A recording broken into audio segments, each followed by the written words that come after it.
Oh, Jill. Hi, Dr. Herman. Okay, are we ready? Naomi, are we ready? Denise is on. Yes, I believe we are. Okay, awesome. Good evening and welcome to our board works. Oh, We are not recording that I can see. So if we want to record this session, I don't know how that's happening. Just wanted to. We're good. We're not recording it via Zoom, so I don't know if we're doing it a different way. I just want to check in on that. okay. Are we good, Emilia? Yeah. We're recording from the live streaming software. Perfect. Got it. Thank you. Okay. All right. Thank you for that. Thank you for remembering that. So at this point, we are calling our work session to order at 5:33. I'd like to welcome everyone.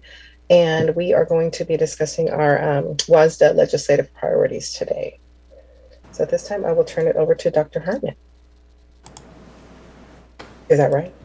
I'm actually going to let Interim Superintendent Vela start us off. Yeah. And then we'll get into what we need to. Go ahead. Thank you, President Daniels, members of the board. Excited to have this work session today with you and to discuss the different legislative priorities. I shared with Dr. Vengadosalam that our team had done some extensive work on prioritizing from their perspective, and then tonight we're excited to join you with Dr. Harmon leading this work session. And so I'm going to go ahead and turn it over to Dr. Harmon. Good evening, President Daniels, members of the board, Interim Superintendent Vela, and Ms. Zantello. I'm excited to be here this evening to talk to you about the legislative priorities that you all will select as a board to continue to advocate for the students of Kent School District and Washington State.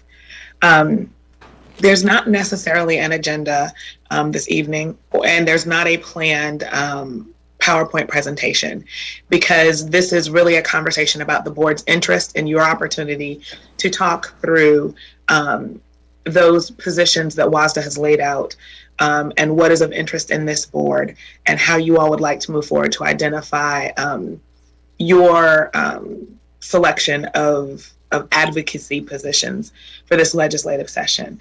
Typically, boards identify between 5 and 10. And it just depends on what the interest and how the current slate of positions align with the core values of the district and the board directors. So with that, I'm going to give Director Vengadosalam an opportunity to speak as the legislative representative of this board to set the tone and then decide how we'd like to move forward with discussing those.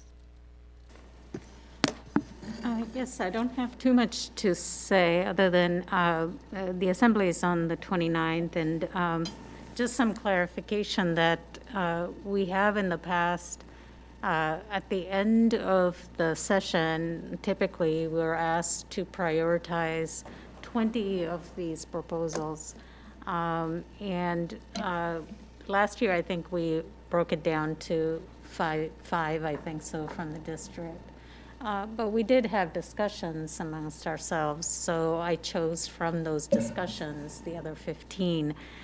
But I think it's good as a board to come up with that many because they are asking for that, and out of that, they will pick about 5 to take to the legislature somewhere around November.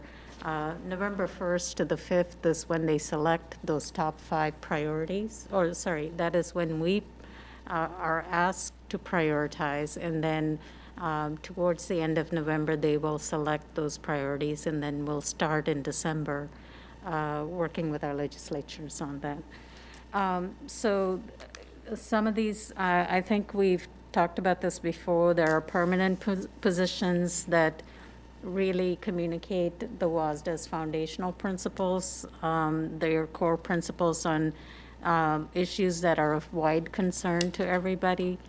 And then there are legislative positions that are action-oriented, and there are some desired legislative outcomes we want to see, and those are the ones we tend to focus on. And then there are emergency positions as well, and some of these positions are new that are just coming forward They're not standing positions that come through every year after year. And a lot of those standing positions are ones, again, we're talking about core principles that WSSDA believes is important to our school district communities, and we want to bring those forward.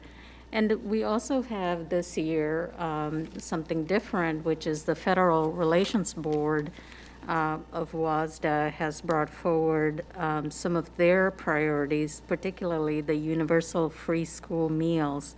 That's a new one that's come forward based on our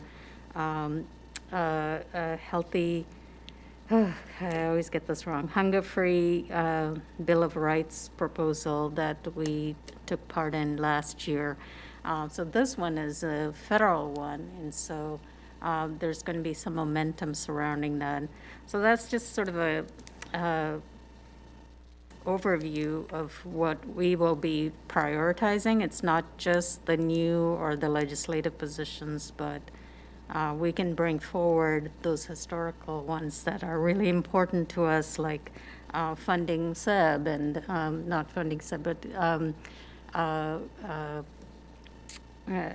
say comprehensive school safety. You know, that's year after year after year, except this time they've narrowed it down quite a bit.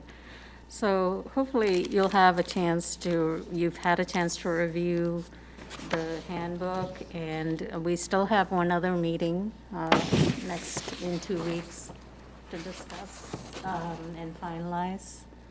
And we don't have to prioritize till after the Legislative Assembly, but I do have to go in and speak on some of these proposals. So it's important to hear what the district priority is before I go to the event. So I'll turn it back over to Dr. Harmon.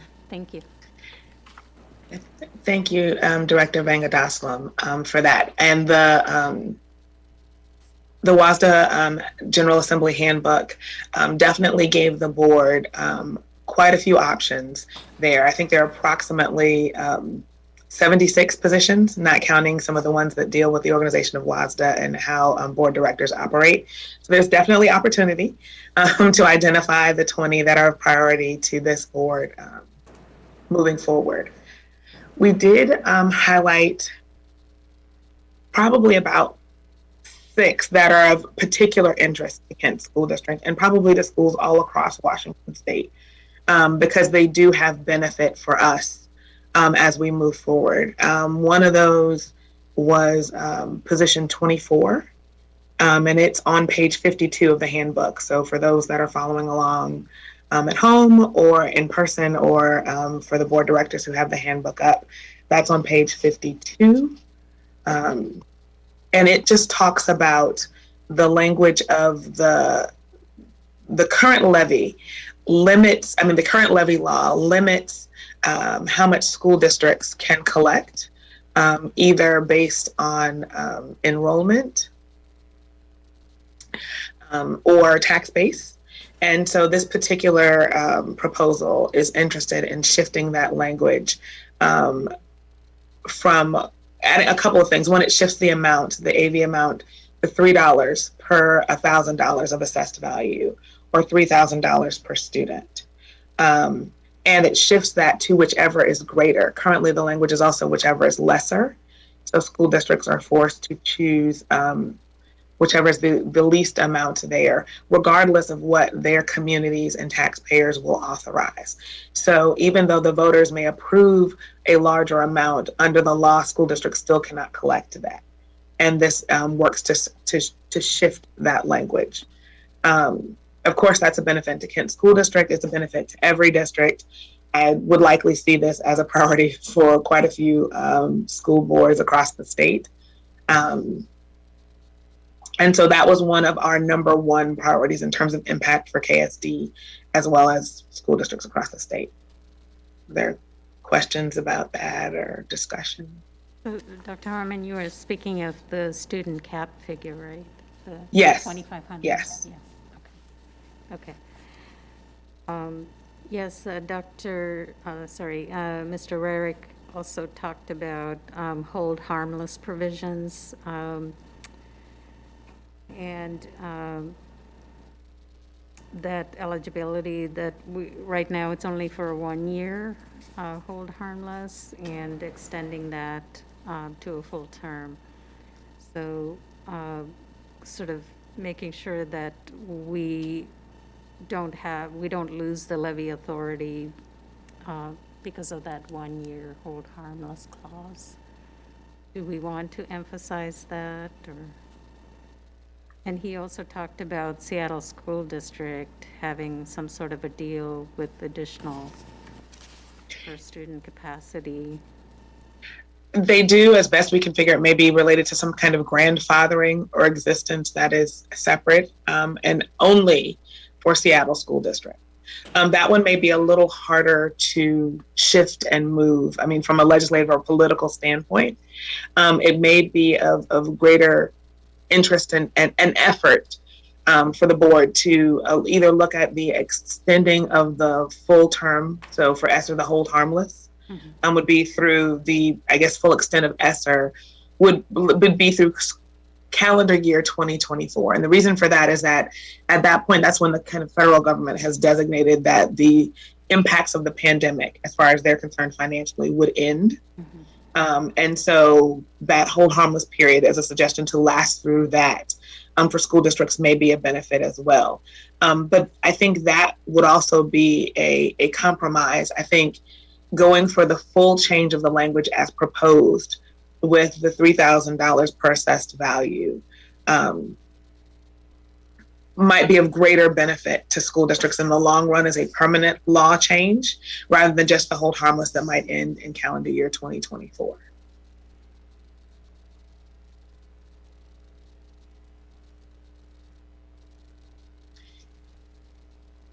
So that was our first priority or interest position.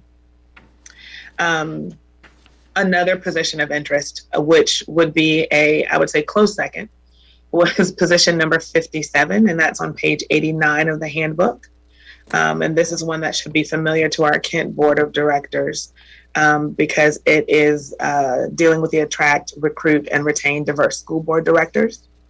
And it is co-sponsored by Kent School District Board of Directors. So I thought that should obviously be a very close number 2 for our board and for as a legislative position priority. Yeah, I'd really like to hear, if not today, of course, but if we can hear from the board on how we can support that, like your personal stories. I'm interested in hearing from Director Bowen because a lot of this concerns her, the child care and all of those limitations that board directors have. So if you can think of what would make a strong statement to support this particular proposals, I'd love to hear and communicate that at the assembly.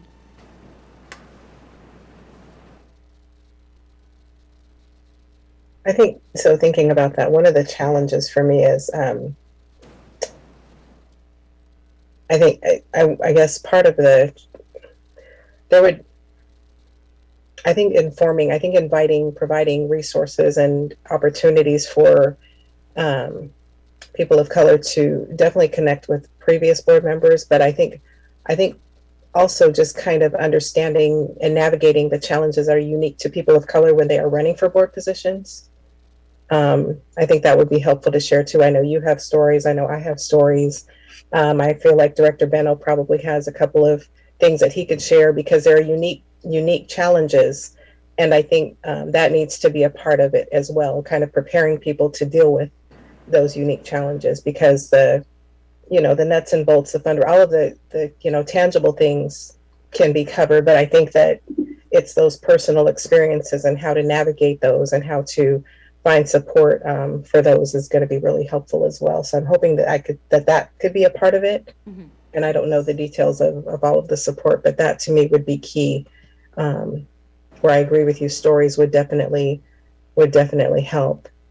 Yeah, and some of that would fall under the training aspect of it, because there is quite a bit of support services that are also funded in this. It's not just providing a salary, but also training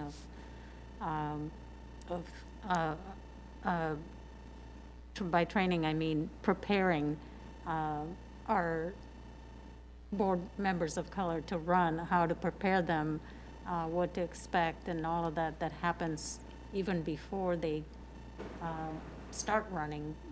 There's interest, they have special courses that would be provided to prepare them to what to expect and prepare them to understand how to navigate the educational system and be ready. I think those are all disadvantages some of us had, before, because we're not in the schools on a regular basis. We were working full-time, and we don't have an understanding of what it means to have a district. What is a district? That's where all the decisions points are made. So some of this is addressing also training aspect of it. So President Daniels, if you have specific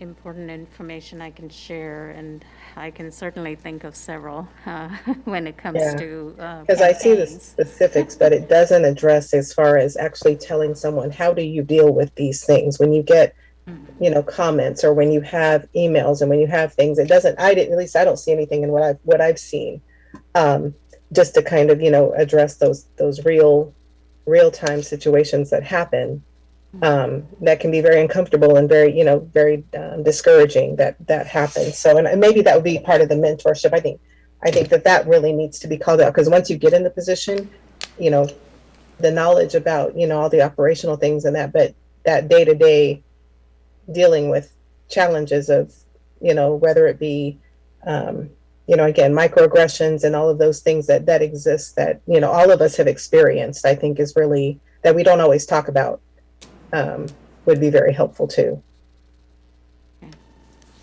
Well, I think testimonials, and I've been out in the community talking to some people who had some interest in running but chose not to for various reasons. And I think I could write some up of that if I want to get the approval, maybe not include names, but to share that. But I have some. And today I was actually on a call with somebody who's interested in running for the board in a couple of years.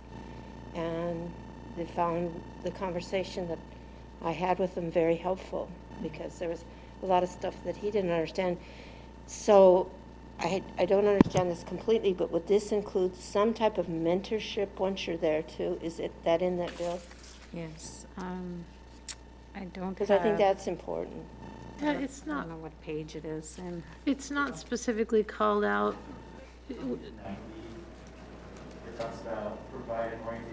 So the mentorship is called out a little bit, but it seems as though it's at the beginning when you're running and Okay. Yeah, things like that. So Because I think that's really helpful, because, and somebody that you feel comfortable to reach out and work with you. yeah, and keep in mind also the steering committee, the boards of color, board members of color are gathering, sort of a group that can help those who want to run but feel like they don't have the necessary supports. So addressing what President Daniels talking about, some of that would come out of the steering committee, formalizing that as well. So that would be, they would not be part of WSSDA. It's an independent group that is really helping WSSDA get to a point where they could be a resource, to school board members of color.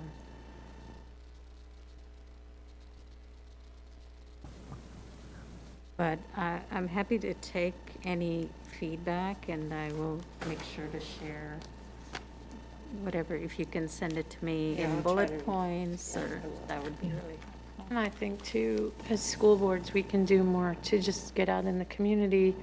Like, I know Renton School District has their meetings at the high schools and things like that, which is in different parts of the district, because sometimes that's a barrier if it's not in a familiar place and they've never been by this building and things like that. So I think just advocating too for school districts to just make it more welcoming, or, you know, a different environment, you know, than a really staid formal board meeting, but making it, you know, in the community sometimes. I guess some of my feedback I have is that regardless of how we advertise or recruit members of color or LGBTQ or whatever board members, once they come onto the district itself has to be a welcoming place too, and people have to feel like if someone joins the board and there's racism or microaggressions, et cetera, that's not going to make people want to stay. So I think also part of this, I don't know where this is addressed, there has to be something, trainings offered to districts so that once people jump on board, that they feel like they're welcome into that part of the district. And I know we talk about that in teacher ed programs a lot, is that we can recruit all the teachers we want, but if there's not a mentorship program or a way for educators of color to meet, or having like a rainbow group or LGBT group to kind of meet together to talk about some of the issues, it's not going to be very successful. So the mentorship piece is very important, and they have to be very thoughtful on how they do that mentorship and matching people with specific mentors to support them through the process, or mentors, or whether there's like affinity groups, et cetera. I think it's really important for that way board members can connect with other people who are similar. Like, I don't know who my colleagues are around the state. I would love to meet other rainbow educators or LGBTQ plus educators or board members who are doing the work so we can collaborate and speak. So I think that's really key, is like how we make this happen, and not just happening in theory, but what's going to be in place. So I would love to see something in that description about what that's going to look like. Well, I'm wondering too, because I'm going back to the conversation I had with this young gentleman on Teams today, and I said, I'm going to take off my hat as a school board director and talk about campaigns, because obviously we can't probably put anything into this law, but there's something about running campaigns too. And I mean, just because a lot of people in this district have run unopposed, it could get differently where a lot of people are stepping up. And there's a whole training in that. I guess the state can't really get into that, but that's an initial step too, that people, I mean, I talked to him about a lot of stuff just from personal experience, and he had no clue of all that's involved. And filling out the F1, the C1, you know, you have to have a voter's pamphlet, and you have to have it in there really fast because they're going to want it right away. And there's so many ins and outs that this is not going to cover. That I mean, there are agencies out there that try to do some education on that, but it's not really well known, especially in certain communities, in BPOC communities. And I mean, they're trying certain things, but they're not reaching enough people. And that, again, it's a barrier. Mm-hmm. And I mean, it's not covered in this, and that's a whole different ballgame. I don't see why WSSDA couldn't do something. I know like the teachers union, the WA, I'm part of, they have something, the NEA has See Educators Run, which is a program to allow educators to run for office, and I did some of that training. So there's no reason why WSSDA couldn't do something similar and make it nonpartisan, and like, here's the facts about what you need to do to run for office, here are dates. Like, I don't see why that couldn't be a part of this as long as it was nonpartisan. So WSSDA does do that. Prior to becoming a board member, they do have a boot camp, you know, that I think, I mean, it didn't get into the details, I think you're talking about. Yeah, but this is before you even win an election. Yeah. There's a process to that. But there's county Yeah. boot camp as well, and how to do all of that. Mm-hmm. Do we want to reinvent the wheel, I guess is the question, or do we want to kind of leverage? No, I think this is fine. I'm already just saying there's exists? so many things that just go Yeah, beyond so many things this. that go Yeah. into running, yeah. A lot. Or attracting, yeah. There's truth to that. But this one is really, how do we address It's a start. Yeah, some of the opportunities that are available, how do we announce this?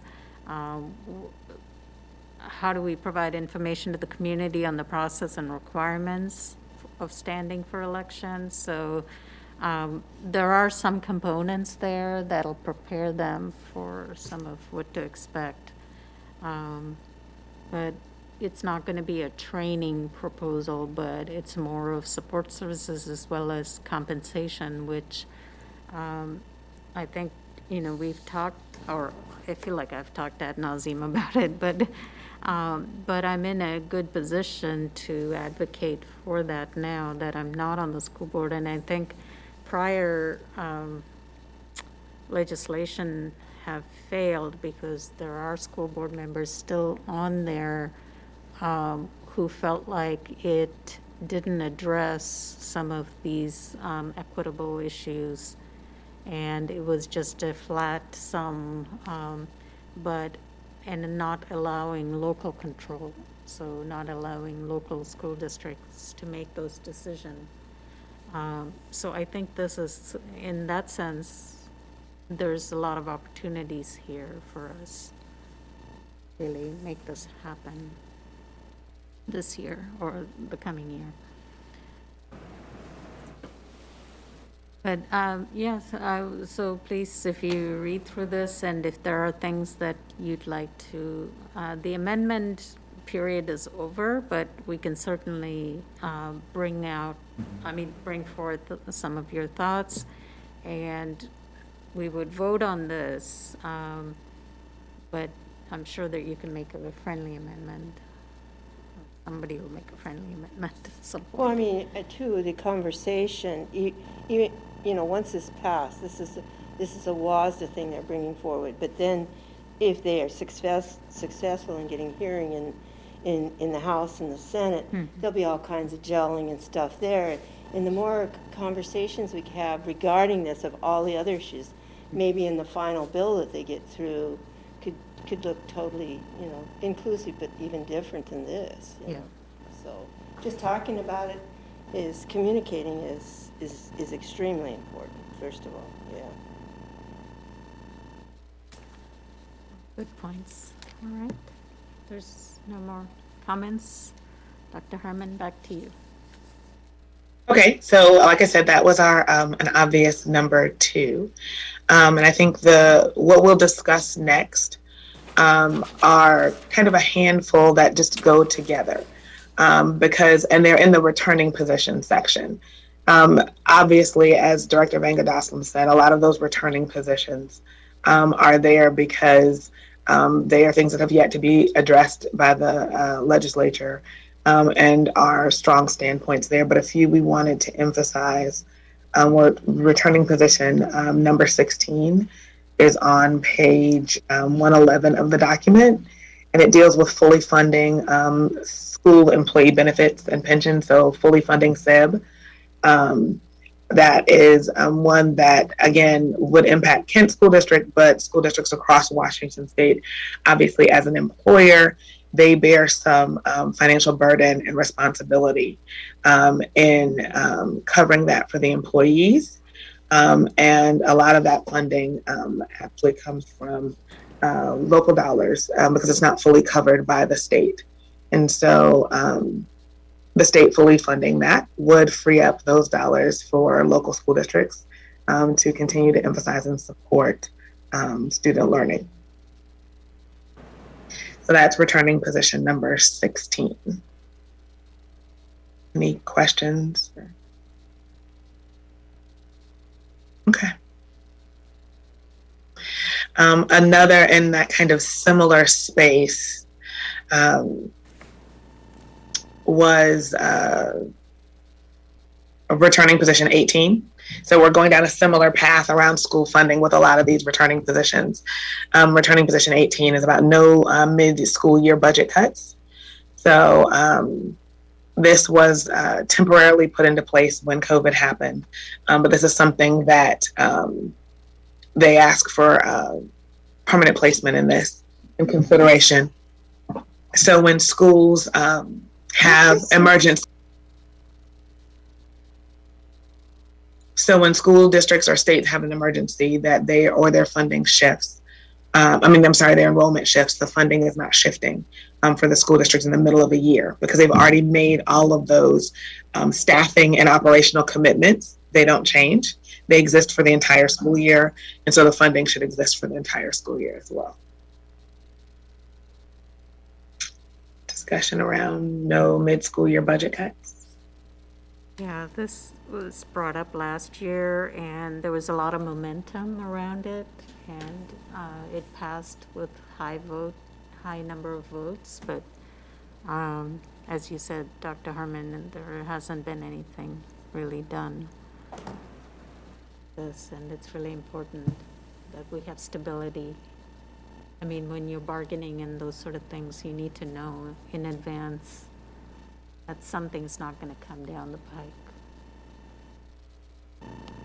Yes, like I said, this one is one that would benefit all school districts because they operate in a little bit of funding faith that the state will deliver what will promise, and essentially that the funding estimated will hold true through the year.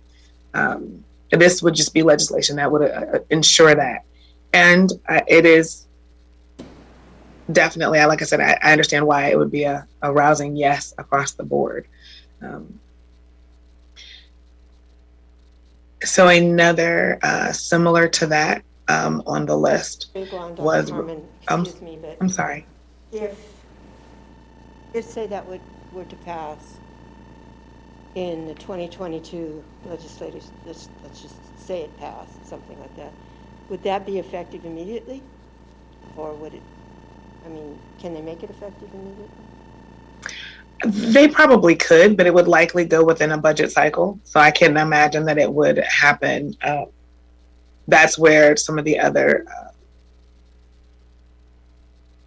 legislative offices do their behind the scenes work to figure out what is the costing of this proposal and what would that look like. And so that probably is more of a budget and financial decision in terms of when it would become effective and whether or not they would retro that for a current year or if it would roll forward to another budget cycle. But I would think that likely it would be on budget cycle with the state because they'd have to plan for that financial obligation as well. And you're saying the way it stands today, it goes till 2024? I'm sorry, I'm having difficulty unmuting myself. Yeah, I thought you said there was something that it already in place that it was going to end in 2024.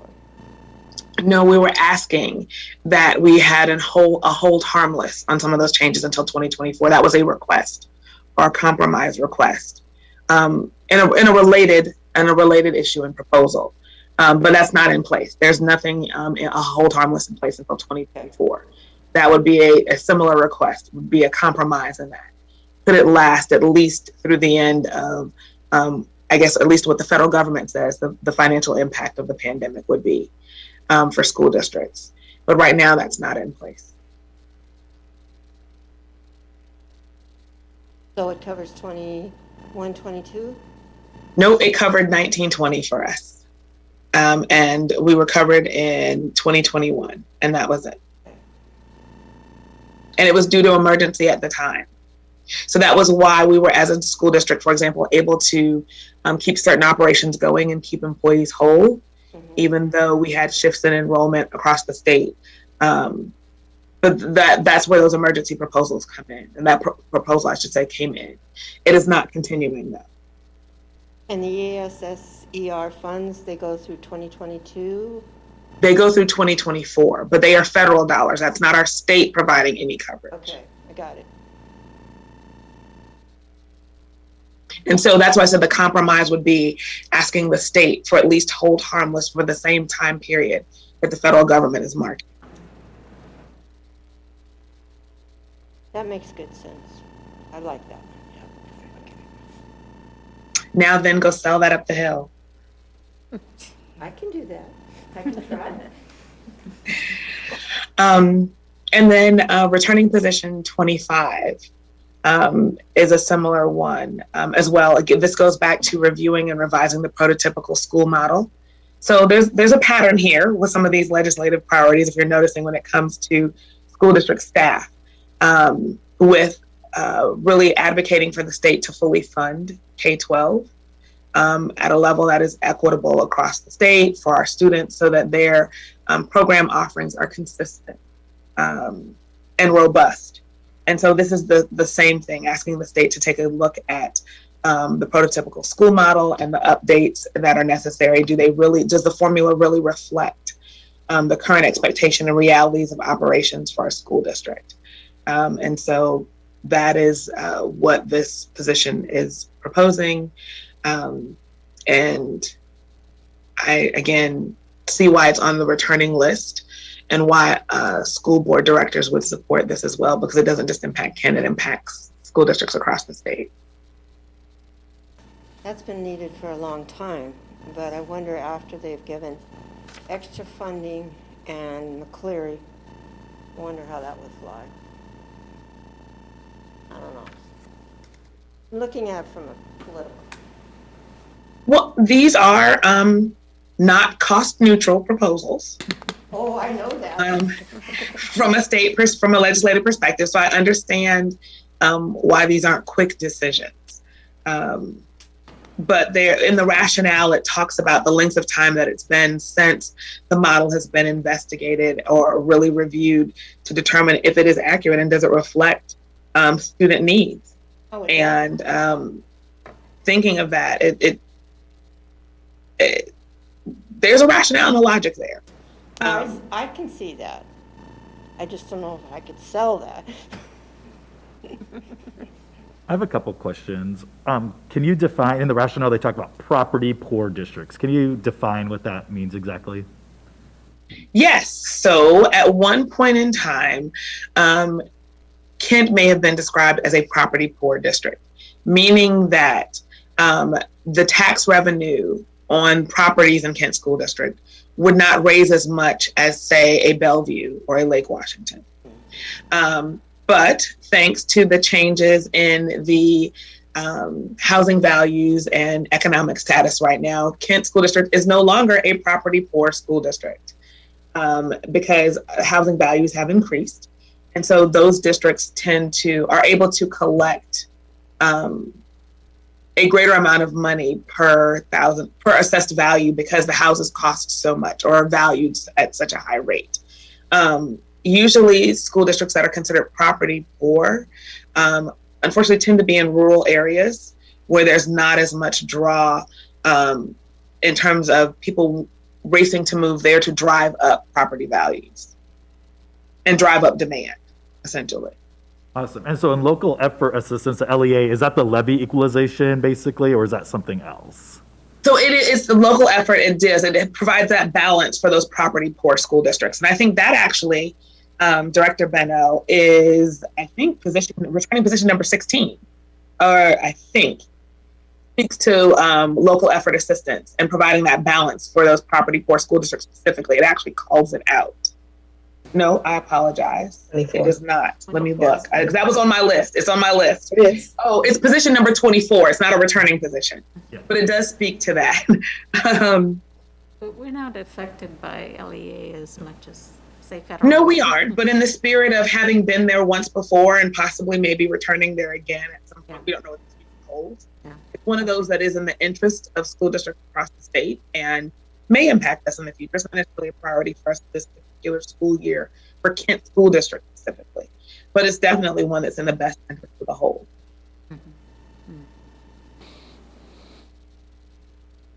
Thank you.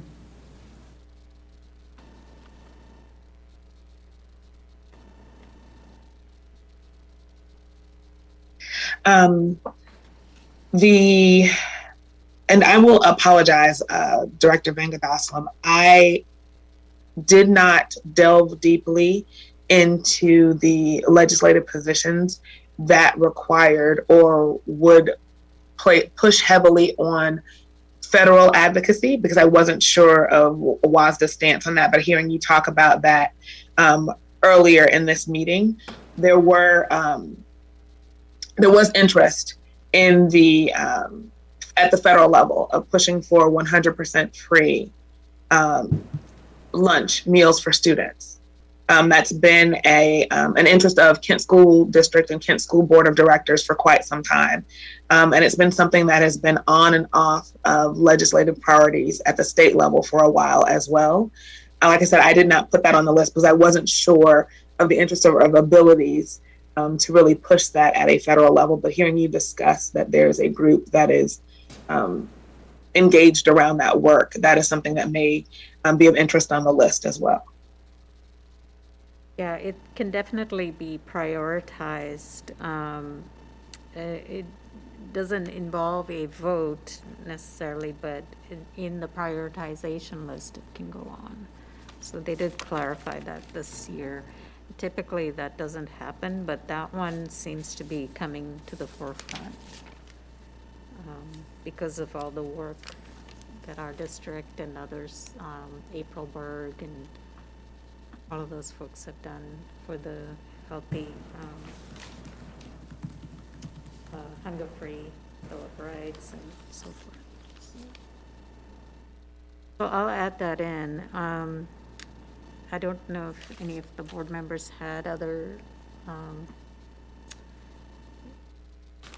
priorities. I did have a question on transportation, and you're going to say something? I was not. I did have transportation on the list. I wasn't finished. I was just apologizing for leaving off any of the federal advocacy ones because I did. Good. Transportation funding was on my list. That was one of my next ones that I was going to bring up. So that is actually number 22. It is, yes, it's number 22 and it's on page 50 of the handbook. It is one that I'd identified as well. Okay. And so transportation funding, we have been fortunate to be on the right side of that so far as everything has happened. But the legislation or the proposed legislation around that would ensure that school districts have the operations necessary to fund their transportation models, because there is some basic cost to transportation regardless of the size of the school district. And then there are other factors that actually increase that cost, of course. And so having ample funding to ensure that that happens, especially when you consider now some of the troubles that school districts are having with transportation, would be significant and would help quite a bit. So that is one that's on the list as well. So sort of focusing on the ridership counts and keeping it also hold harmless, I guess. Yes, like I said, you reach some point where there is cost of operating transportation, regardless of the number of students participating in that transportation, if that makes any sense. So even though this isn't a situation for us per se, but there are instances where there may be low ridership, but because of the distance from the school district still has to operate a bus, still has to have the bus driver, still has to drive those miles. And so to that end, basing some of that on ridership is not necessarily a formula that covers that cost for school districts. And if I'm not mistaken, homeless McKinney-Vento funding is still unfunded. So yes, and we still provide those required pieces as well. Mm-hmm. And that can be huge because I know if your district is like ours, driving to Kirkland or driving to faraway places in order to bring students in is a reality. Yes, it is.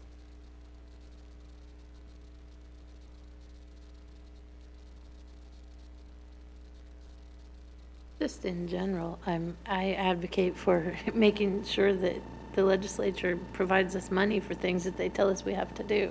You know, I mean, it's just all these unfunded mandates are just, it's great, but to want to do things, but if they can't find the money for us to do it, then it puts a burden on not only our district, but every district.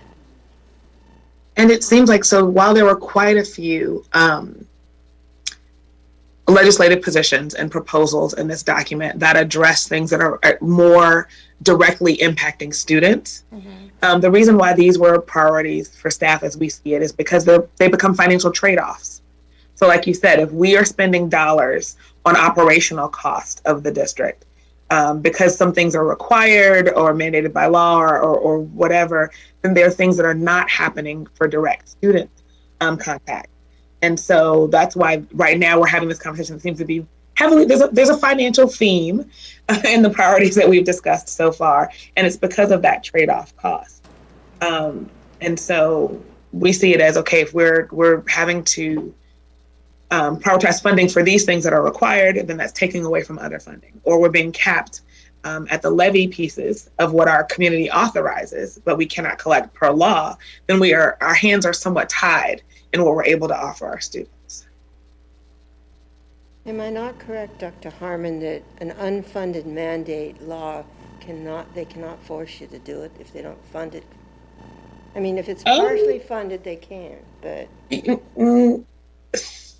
I'm not sure that that's the case.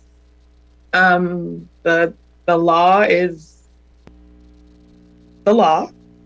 We are required to follow the law. And I suppose you could get lots of lawyers, I suppose, in a heated debate about if it's true that if it's partially funded, we still have to do that. And you could debate what partial funding counts as. Is that pennies on the dollar in terms of like 99 pennies toward a whole dollar, or is that 2 pennies toward a whole dollar in terms of partial funding? If that is the law. But we are required to follow the law. I'm not heard that. So McKinney-Vento is a perfect example because we are required to provide transportation for kids. I mean, we are required by law to do that. Yeah, and I'll add to the transportation conversation, our McKinney-Vento Law, and that's for our homeless students. We do not have a choice whether we transport or not, and it really fits with this conversation, and Dr. Harmon knows well, because districts actually pay a whole lot more money to be able to transport our students because we transport to their school of origin. And so because the law is the law, that's what districts have to do. And Dr. Harmon knows that we spend, and I'm sure Renton, Federal Way, other districts, a lot more money than what we receive. And that's because of that law. We do have cost-sharing measures that we engage in with Renton, Federal Way, Seattle, and even further north than that. And so, but that's an example. No, I'm familiar with that, but there is a budget for transportation. That's the argument. It's just not the right budget. But if there's no money put to a bill, they can't force you to do it, can they? There's no budget for McKinney-Vento transportation, though. I think that's where you're missing. So there's a directive that we have to provide transportation for McKinney-Vento students, but there is no separate funding that addresses that. And we still have to do it. Yep. I get that. I'm just saying it's interesting. But it's not included in this transportation funding, right? Exactly. Okay. right, that piece is still left out of this particular piece. But an increase in transportation funding still helps the whole. It does help the whole, yeah. Mm-hmm. Would that be a friendly amendment to this? Or that would be very well, they're asking for it. Right. Yeah, so. And then there's a returning position here. This one is of somewhat immediate need, and there's been some coverage, but I don't think there's official legislation just yet to do the full coverage. So during COVID, the Washington State Board of Education and state legislature worked to provide flexibility for graduation requirements for the class of 2020 and the class of 2021. And then I think they right now have not fully expressed the full rules around the class of 2022, but they're kind of having current discussions around that. The returning position number 12 on page 107 actually speaks to continuing that again through the class of 2024, thinking about the full kind of high school cohorts that would have been impacted by COVID, meaning that students who were in some placement of their high school trajectory during that COVID pandemic and what their graduation requirements might look like or have some flexibility around at that point. So that was a returning position on number 12. that, again, not just impacting Kent School District, but impacting students across the state.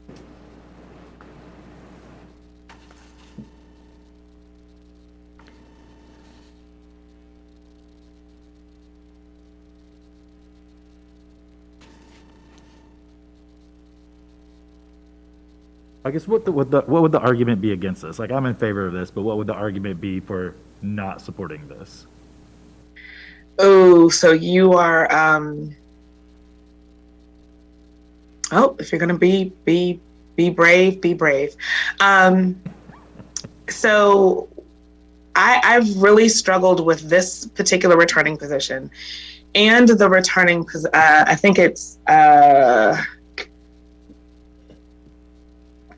is just general position number 10 are somewhat related. I think and both of them are around shifting graduation requirements. I think the difference between the two for me is that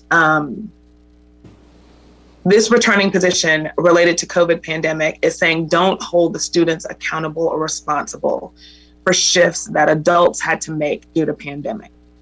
And it is finite and ties around that. So to me, that makes some sense because when you think about the importance of education, period, and you especially think about the importance of high school and how impactful that is on the trajectory it sets for the rest of your life, these students have been impacted in ways that was beyond their control. Now, we can argue that, yes, to a certain extent, it's beyond the adults' control as well. But to keep certain rules in place because they're the standard, that could put them a year behind their personal career goals and other pieces just because of pandemic, or 2 years behind, depending on where they were in their high school trajectory. And so I could see those saying that, the rules are the rules, the requirements are the requirements. If you let a student go without these, then they're not prepared for their next step of life. But at the same time, there's the argument of, well, how accountable do we hold a student for something that was not their fault? We're not necessarily talking about students who were off track from graduating on time before pandemic hit. A lot of the provisions have addressed students who were on track and timely before this happened. And then how do we either aid in their success or depending on your perspective, punish them for that, if not. So I think those are the pros and cons of that piece. Hope that helps. Yeah, Director it does. Bennett. It makes sense.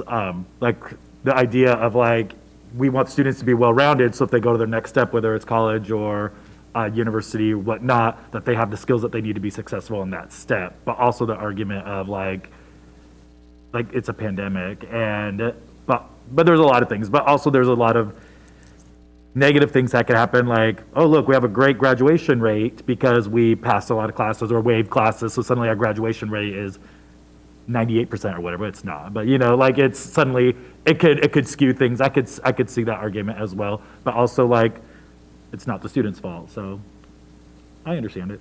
Yeah, Thank you for clarifying that. And there was a proposal that was very lax, and that one, particularly the Eastern Washington school boards were against passing that because it took away the 24 credit requirement. So in this case, it's requiring it, but there's still these waivers that, and that's the kind of the distinction, I think, between this and the other one, which just said we're getting rid of the 24 credits. We might go into some career pathways, but there was significant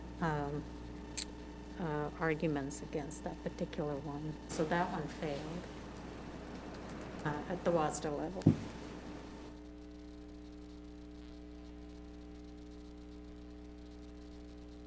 So to clarify, if I might, Director Vengadaslam, are you referring to position 10, which is linking graduation requirements to career pathways? Yeah, I think that was the one that failed last time. Okay, if I may shift gears just slightly, since we're kind of talking about this a little bit. This is one, so it's position 10. I believe it's on page 36 of the document. And it's entitled Linking Graduation Requirements to Career Pathways. And I want to talk a little bit about this one, because this is one that I would respectfully request that Kent School District Board of Directors make some friendly revision suggestions, possibly, to this if it were to move forward. I think that in theory and intention, it is a positive. It's definitely a positive intent. So to open up pathways for students, to open up access for students, makes sense across the board. However, I think that when you connect it to other pieces that are also happening, it actually may work in the counter for students in Washington State and not work to their advantage. And I'm thinking about that in the space of moving back to 20 credits when and allowing more flexibility in the courses that students take works well if a student is not intending to go to college or university as their next step in their career path or life plan. If they are, then that can become somewhat of a sticky kind of inequity creation. And I'm saying that because as colleges and universities across the nation move away from entrance exams as part of their admission criteria and process to be able to identify who will be accepted and admitted and who will be denied admission or placed on a wait list or ranked in terms of who will become part of their freshman class. And they're moving away from that. They will have to use something else to identify what students get admitted, because there's not infinite space for students on college campuses. So they can't admit everyone who applies. And so what would they use that's universal if they don't use these entrance exams? They'd use courses. And so what something like this does is it places Washington State students at the back of the line. And particularly students, I would say, non-white students in poverty, because they're going to be less likely to be pushed and encouraged to take those advanced courses that are beyond the 20 credits. And so while the intention, like I said, I believe the spirit of it is pure, I think that it's somewhat dangerous as it's placed. And we may want to think about the full impact of what this means for students in Washington State. So it's like I said, it's not a bad idea. It's just if we're going to go in that direction, we need to think about the intersection of what this might mean with some other things that are happening for students that are beyond our control. And that was pretty much the argument, Dr. Harmon, just bringing it down to 20 credits, and how would they be competitive in entering some of these institutions? This one's interesting because it's only been submitted by an individual, not by a whole board. So that's interesting that that's the first one I've seen or that I've noticed that's just submitted by an individual and doesn't have the support of a whole board. I also think that I also don't agree with the 20 credits, and also just as a CTE teacher thinking that, because they're going to do a career path, they don't need as many credits, and that's totally not true. Because in a true CTE program, they would need externships, internships, apprenticeships programs, et cetera, and that's all credit-bearing classes that we can offer for students so they can do that work. So for me, I'm not seeing the rationale on this, because career paths, CTE, et cetera, could also benefit from having 24 credits as well. So for me, I'm not sitting well with this one either, just for that reason. And I could talk CTE forever and ever, but for me, there's benefits and opportunities here for not just for the students going to four-year university, but for students who go right into college or right into the workforce. I think there's plenty of opportunities to give them more education. So that's just me, though. And I think sometimes with this CTE is, especially in the world we live in today with some of this career training, they're demanding from people who are just going into careers, whether it's electricians or people who are working on, molding things for airplanes or stuff. They're asking high levels of math training behind that to get these career, paths. And so they're going to have to, at some time or other, buckle down and get some of these harder subjects out of the way. It's just there. And we're doing them a disservice, I think, to just get them a job or just get them a degree. It's saying our kids can't do it, and yes, they can. These kids can do it. All of them can do it.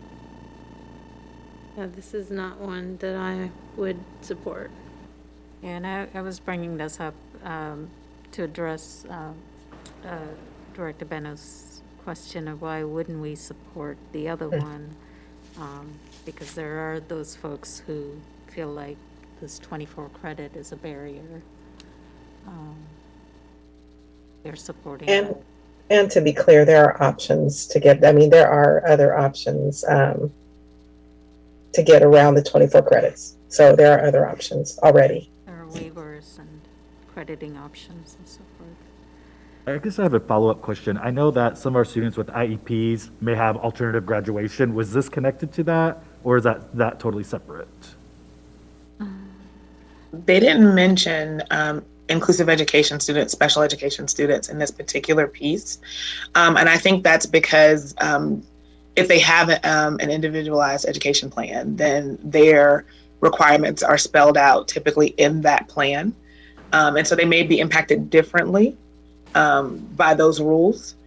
So this seems to be more of a, I hate to say, general education.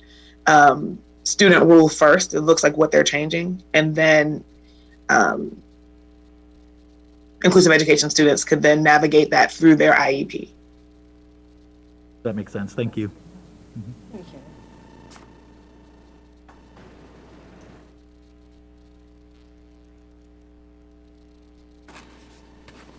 And so then there are others that deal with operations as well. Number 34 on page 63 speaks to just governance and local control. Not new, but just speaking to school boards having local control. And they made some changes to the position amendment to have more inclusive language. So instead of core American values, they talked about essential to public education, made some small shifts there. But the general rationale around that is that control of operations should exist at the local level and be sensitive to the community's needs. And so that's something that aligns with some of the other priorities that we've talked about this evening as a possibility.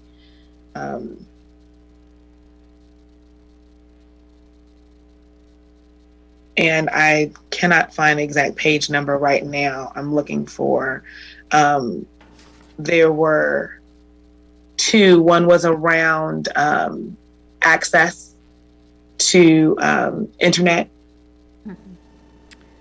And I cannot find the number. I apologize. That is, The digital equity one. Yes, and Yeah. I just passed it. I was like, I have notes.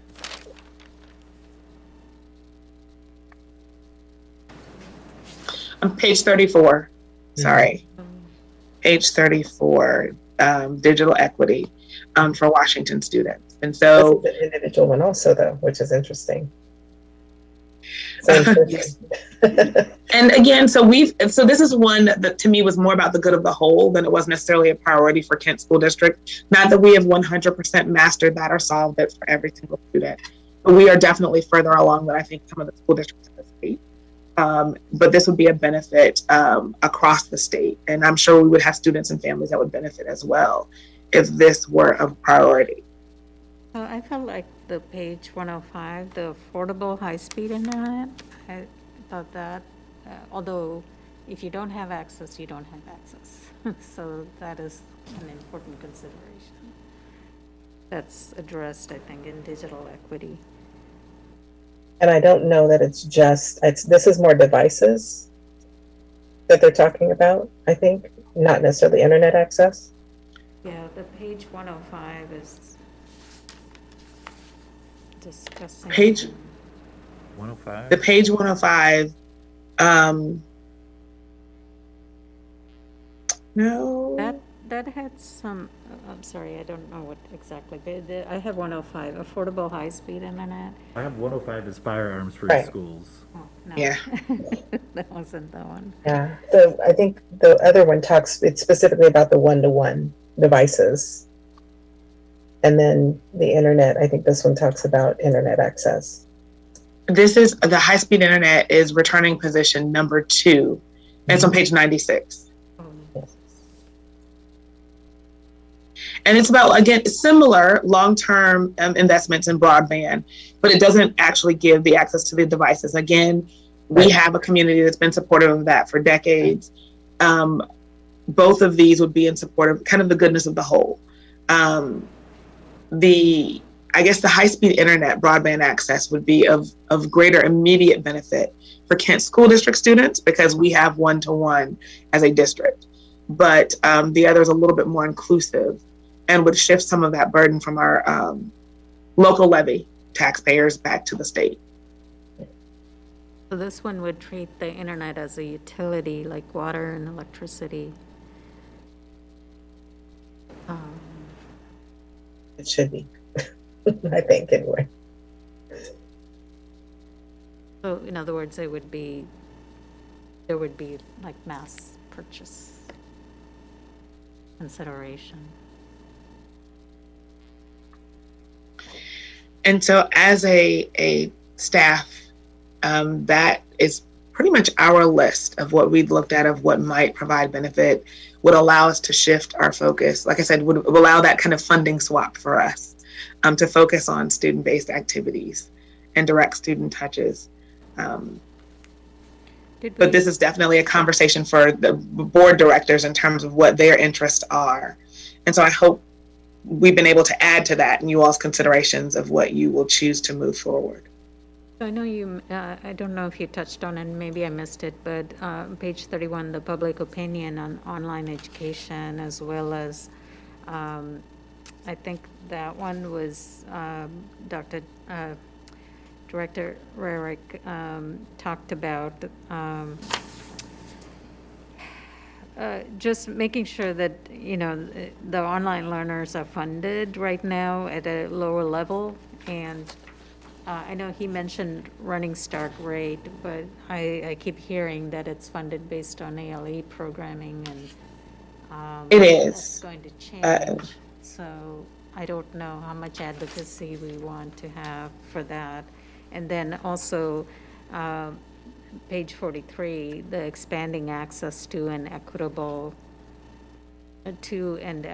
for all dual credit options. That you had mentioned that under learning, so I want to make sure we have some context. Thank you, Director Vengadasam. I've been jumping around a little bit as I look at kind of multiple notes in the handbook. Yes, we'd identified 3 under the learning. The document actually kind of categorized those, and we said page 31, the public opinion for online education. Again, just kind of evens out the funding for a student if they're an online student versus a brick and mortar student. And then expanding access to equitable dual credit options for all students. So at what point would that be? At what point in their educational process would that be available for students? How could that be available to all students? And flexibilities of that availability would be a benefit. Again, not just to Kent School District students, but to students across the state. And providing that funding. So whether it's exam-based or college and high school, what those options are, CTE, Running Start. And so there are some unfunded costs for that. So for example, school districts who take on the removal of cost for taking the AP exam, as an example, do that on their own. So if they were to do that and say they pay for at least one exam for every student enrolled in a course, regardless of whether or not the family can afford to do that. Because even a family that is financially stable may be able to take that on. It may not seem like a big deal, but if you have a student that's enrolled in 2 to 3 of those, then those costs start to add up. But those funds aren't provided by the state. That's something that the district would take on as their own value and provide that to families. So this provides some equity there. And that was, that was position number 15, expanding access to an equitable for all dual credit options. I'm glad, okay, because I was, when I first saw it, said a public opinion, it's a public option for online education, because I was like, a public opinion for, so, Yes, I'm sorry. no, it's okay. I was just looking and I was like, that's different. So I'm glad it's, yeah, a public option.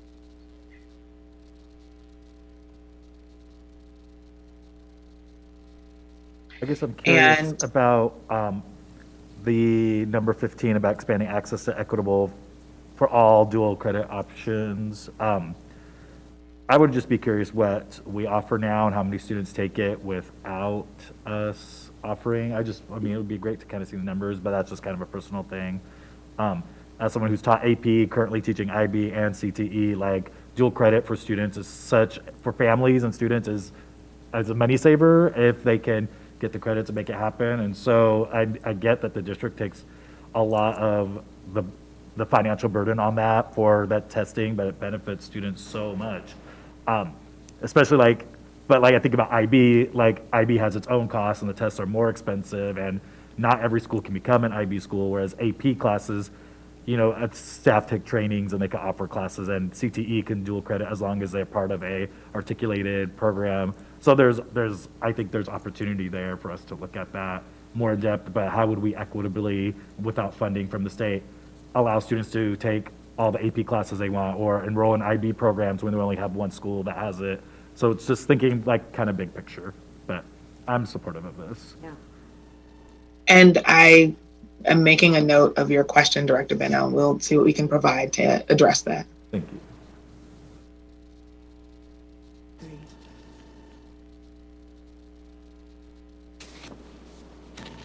And so while we didn't, I don't think we provided you with a list of 20.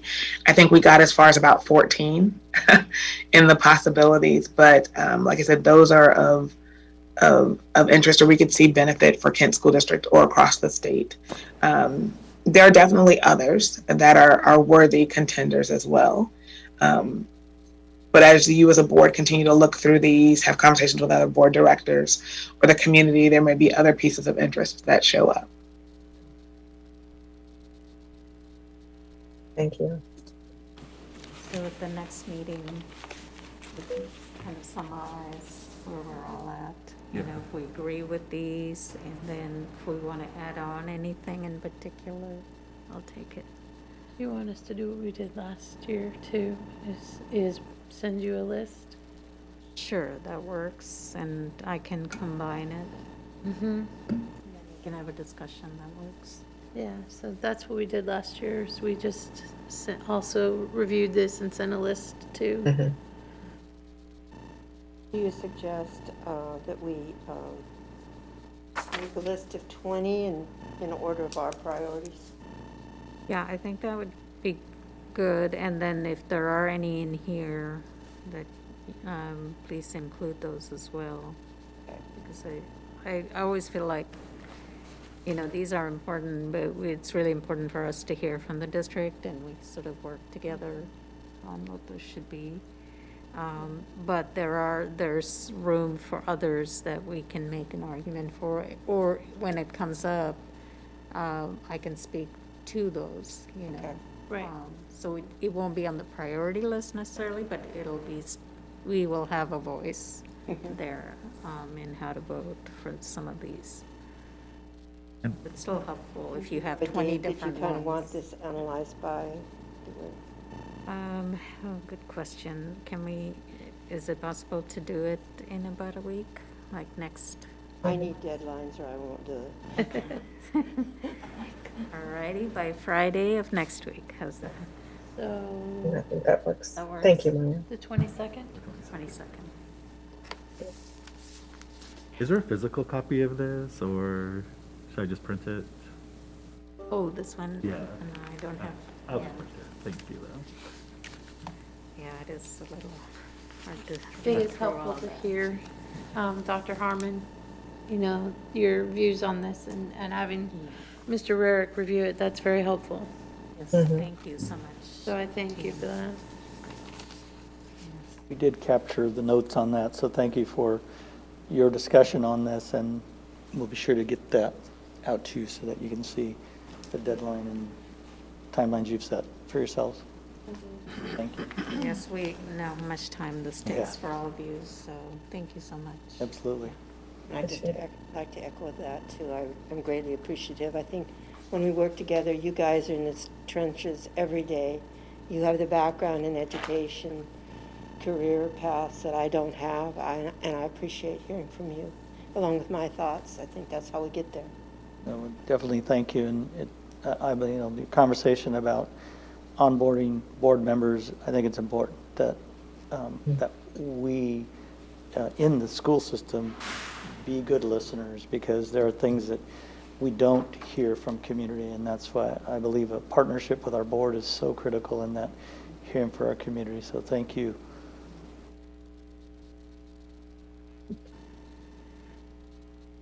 All right, well, that is it. I believe we are adjourned. Thank you. Awesome. There's Thank nothing you. else. Thank you. All right, have a wonderful evening. Thank you so much. Thank you. See you tomorrow. See you tomorrow. Same time, same place. Do you want us to just leave it on? Okay. I said why. Forgot it's Wednesday.